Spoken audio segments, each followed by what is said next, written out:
Hello, Sam here with jbugs.com.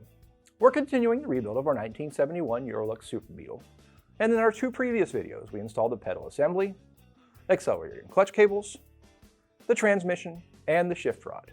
In this video, we're going to finish up installing the remaining cables in the chassis, and start of the rear of the car, where we feed the parking brake cables into the tubes in either frame horn. The cables are pushed into the chassis until they can be seen in the tunnel at the parking brake handle opening. Once both cables are pushed through, they are pulled up and out of the tunnel, and we prep our restored parking brake handle. We install the rubber stopper and the spring on the push rod, thread on the brake button, and insert the rod assembly into the handle. We rotate the cat's paw at the back of the handle so that the teeth face back, and then slide the rod underneath it until it sits under the U-bend at the push rod. We hold the button down so the paw doesn't fall out of place, and slide the ratchet into the brake handle and release the button. The brake handle is set in place into the tunnel, making sure that the cables are lined up with the ramps on either side, and that the notch in the ratchet is set in place on the pan. The pivot pin is pressed in place through the chassis, and the snap ring is pressed into place on the opposite side. The parking brake cables are pulled out of the chassis a bit more and routed through either side of the compensation bar.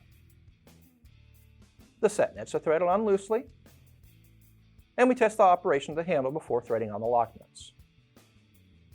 We won't tighten the cables fully until the rear brake calipers are installed later. We finish off the handle by laying a bead of black RTV silicone, and then sliding on the parking brake handle cover, and wiping off the excess RTV.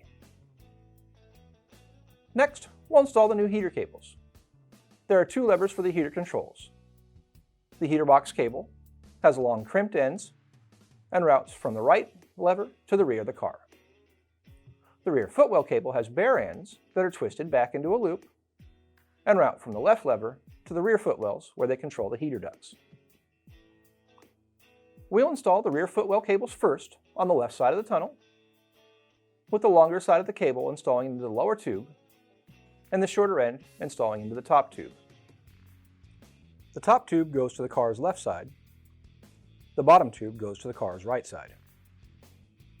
Next, we insert the dog leg on the cable into the left heater lever, which bows towards the center.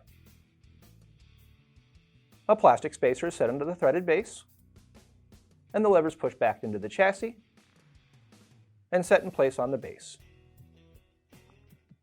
Another plastic spacer is installed, followed by the lock washer and an original lock nut. The lock nut's tightened down, and we operate the lever to make sure that it works smoothly. We cap the lever off with a black heater control knob and tap it in place lightly, as it will come off briefly when we install the parking brake boot later. The heater cables are installed on the right side in the same manner, with the longer end going into the lower tube and the shorter end going into the top tube. Then the spacers, lever, lock washer, nut, and knob are all installed just like we did on the left side. At the rear of the chassis, we use silicone spray on new heater cable tube boots before sliding them over the heater cables and onto the chassis.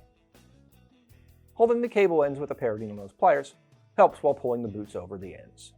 Speaking of ends, that's it for this video, but next time we'll begin reassembling the rear suspension. Thanks for watching. Let us know if you have any questions in the comments below, and make sure to click like and subscribe if you haven't already. And when you need parts for your vintage Volkswagen, head over to jbugs.com.